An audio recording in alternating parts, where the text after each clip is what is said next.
Humans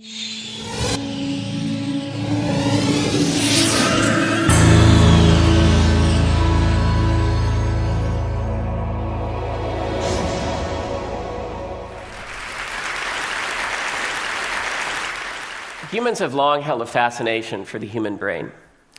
We chart it, we've described it, we've drawn it, we've mapped it. Now, just like the physical maps of our world that have been highly influenced by technology, think Google Maps, think GPS, the same thing is happening for brain mapping, true transformation. So let's take a look at the brain. Most people, when they first look at a fresh human brain, they say it doesn't look like what you're typically looking at when someone shows you a brain. Typically, what you're looking at is a fixed brain. It's gray. And this outer layer, this is the vasculature, which is incredible around the human brain. This is the blood vessels. 20% of the oxygen coming from your lungs, 20% of the blood pumped from your heart is servicing this one organ. That's basically, if you hold two fists together, it's just slightly larger than the two fists. Scientists, sort of in the end of the 20th century, learned that they could track blood flow to map non-invasively where activity was going on in the human brain.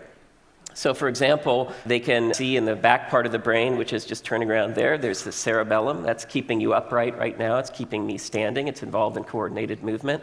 On the side here, this is the temporal cortex. This is the area where primary auditory processing, so you're hearing my words, you're sending it up into higher language processing centers. Towards the front of the brain is the place in which all of the sort of more complex thought, decision-making, is the last to mature, sort of late adulthood. This is where all your decision-making processes are going on. It's the place where you're deciding right now you probably aren't going to order the steak for dinner. So if you take a deeper look at the brain, one of the things, if you look at it in cross-section, what you can see is that you can't really see a whole lot of structure there. But there's actually a lot of structure there. It's cells and it's wires all wired together. So about 100 years ago, some scientists invented a stain that would stain cells. And that's shown here. In the very light blue, you can see areas where neuronal cell bodies are being stained. And what you can see is it's very non-uniform. You see a lot more structure there. So the outer part of that brain is the neocortex. It's one sort of continuous processing unit, if you will. But you can also see things underneath there as well. And all of these blank areas are the areas in which the wires are running through. They're probably less cell dense. So there's about 86 billion neurons in our brain. And as you can see, they're very non-uniformly distributed. And how they're distributed really contributes to their underlying function. And of course, as I mentioned before, since we can now start to map brain function, we can start to tie these into the individual cells. So let's take a deeper look. Let's look at neurons. So as I mentioned, there are 86 billion neurons. There are also these smaller cells, as you'll see. These are support cells, astrocytes, glia. And the nerves themselves are the ones who are receiving input. They're storing it. They're processing it. Each neuron is connected via synapses to up to 10,000 other neurons in your brain.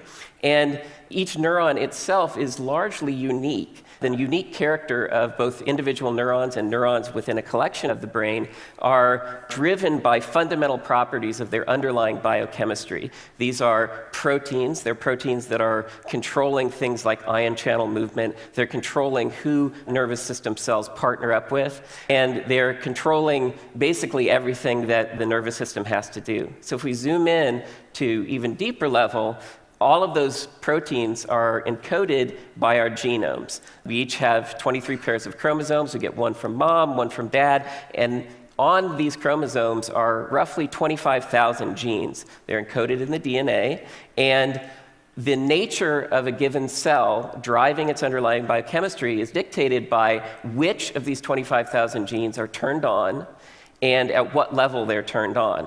And so our project is seeking to look at this readout, understanding which of these 25,000 genes is turned on.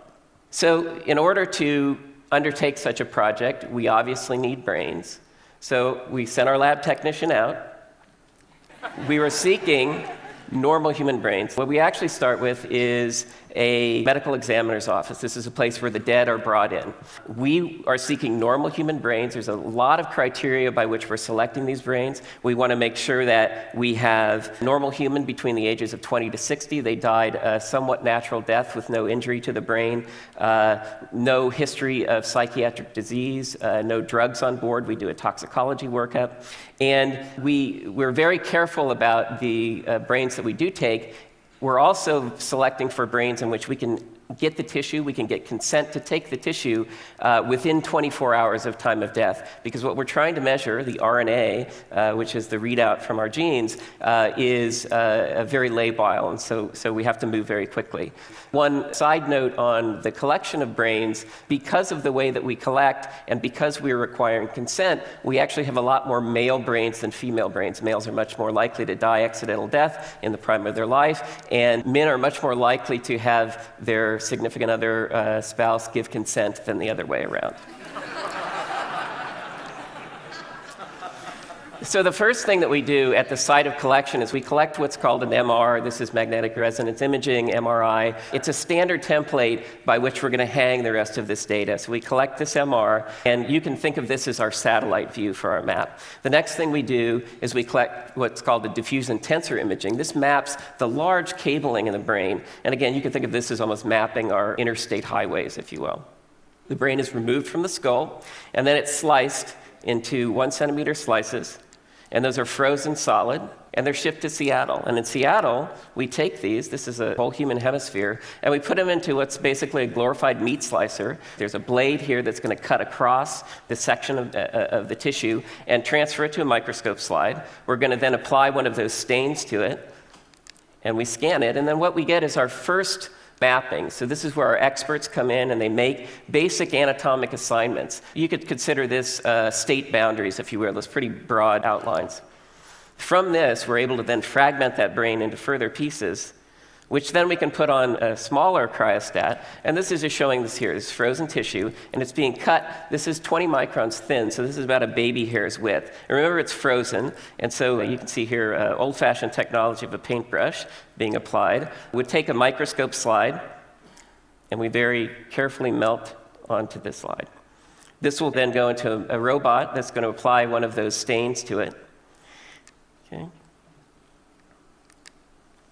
And our anatomists are going to go in and take a deeper look at this. So again, this is what they can see under the microscope. You can see collections and configurations of large and small cells in clusters in various places. And from their expertise, they understand where to make these assignments, and they can make basically what's a reference atlas. This is a more detailed map. Our scientists then use this to go back to another piece of that tissue and do what's called laser scanning microdissection.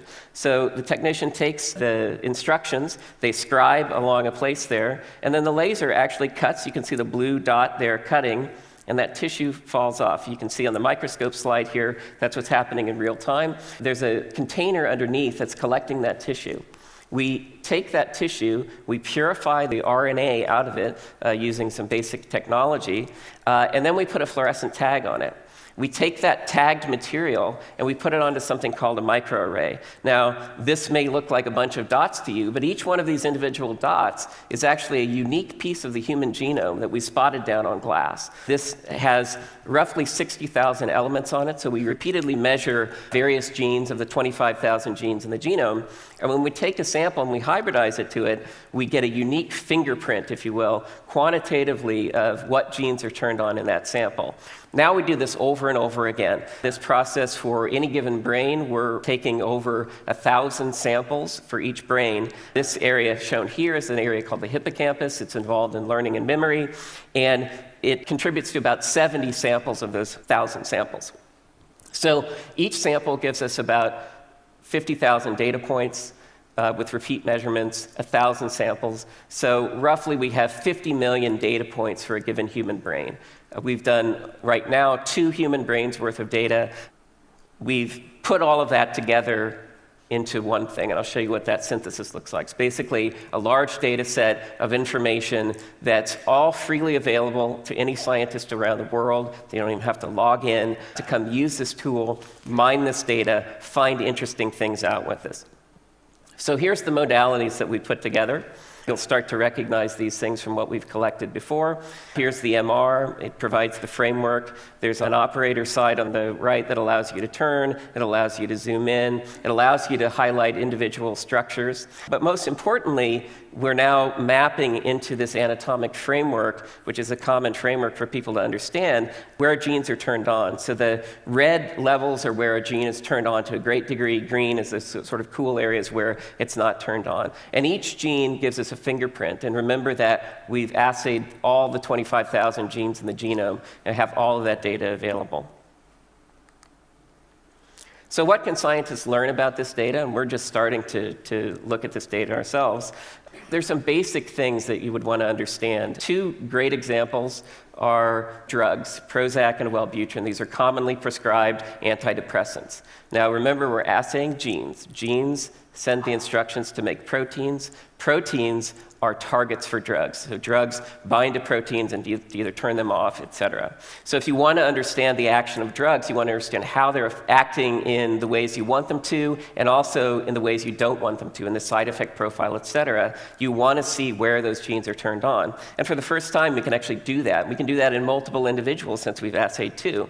So now we can look throughout the brain, we can see this unique fingerprint, and we get confirmation. We get confirmation that indeed the gene is turned on for something like Prozac in serotonergic structures, things that are already known to be affected. But we get to see the whole thing. We also get to see areas that no one has ever looked at before, and we see these genes turned on there. Is this interesting side effects? It could be. One other thing you can do with such a thing is you can, because it's a pattern matching exercise, because there's a unique fingerprint, we can actually scan through the entire genome and find other proteins that show a similar fingerprint. So if you're in drug discovery, for example, you can go through an entire listing of what the genome has on offer to find perhaps better drug targets and optimize. Most of you are probably familiar with genome-wide association studies in the form of people covering in the news saying scientists have recently discovered the gene or genes which affect X. And so these kinds of studies are routinely published by scientists, and they're great. They analyze large populations, they look at their entire genomes, and they try to find hotspots of activity that are linked causally to genes. But what you get out of such an exercise is simply a list of genes. It tells you the what, but it doesn't tell you the where. And so it's very important for those researchers that we've created this resource. Now they can come in and they can start to get clues about activity. They can start to look at common pathways, other things that they simply haven't been able to do before. So I think this audience in particular can understand the importance of individuality. And I think every human, we all have different genetic backgrounds. We all have lived separate lives. But the fact is, our genomes are greater than 99% similar. We're very, very similar at the genetic level. And what we're finding is actually, even at the brain biochemical level, we are quite similar. And so this shows it's not 99%, but it's roughly 90% correspondence at a reasonable cutoff. So everything in the cloud is sort of roughly correlated. And then we find some outliers, some things that lie beyond the cloud. And those genes are interesting, but they're very subtle. So I think it's just an important message to take home today that even though we celebrate all of our differences, we are quite similar even at the brain level. And what do those differences look like? This is an example of a study that we did to follow up and see what exactly those differences were. And they're quite subtle. These are things where genes are turned on in an individual cell type. These are two genes that we found that as good examples. One is called relin. It's involved in early developmental cues. DISC1 is a gene that's deleted in schizophrenia. These aren't schizophrenic individuals, but they do show some population variation. And so what you're looking at here in donor 1 and donor 4, which are the exceptions to the other two, that genes are being turned on in a very specific subset of cells. It's this dark purple precipitate within the cell that's telling us a gene is turned on there. Whether or not that's due to the individual's genetic background or their experiences, we don't know. Those kinds of studies require much larger populations. So I'm going to leave you with a final note about the complexity of the brain and how much more we have to go. I think these resources are incredibly valuable. They give researchers a handle on where to go, but we've only looked at a handful of individuals at this point. We're certainly going to be looking at more. I'll just close by saying that the tools are there, and this is truly an unexplored, undiscovered continent. This is the new frontier, if you will. And so for those who are undaunted but humbled by the complexity of the brain, the future awaits. Thanks.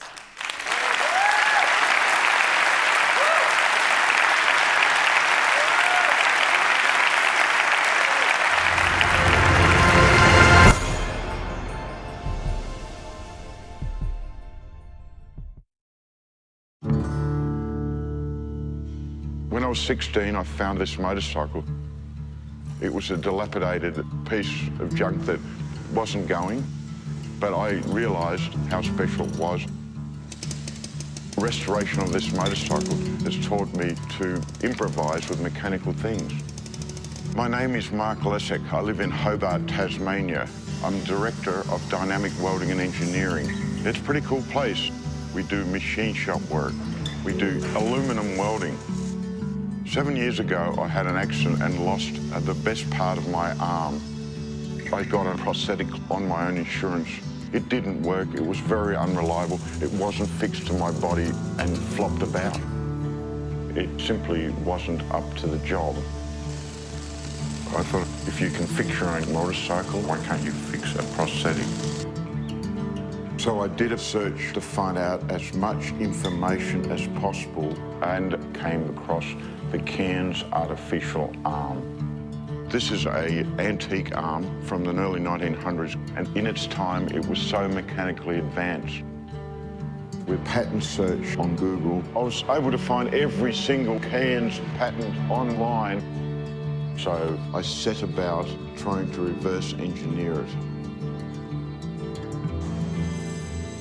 The arm itself has many good features. It's body-powered, which means it won't break down. You can use it for heavy-duty work, and you can also repair it yourself. And hold a beer. And hold a beer, exactly. Some of the new things I hope to add to this arm is an extra finger joint, and it will be gear-driven. We'll also be lighter with space-age materials such as magnesium and carbon fibre. That is so cool. Well, if you think how many people have lost limbs but can't afford the new electronic limbs, I mean, it is rewarding knowing that one day people will be able to wear something that Mark and I are working on. My hope for this artificial arm is to wear it and share it so amputees can live a normal life again. It doesn't matter if it's a bike or an arm or your life. If you can take it apart, if you can understand it, you can make it better.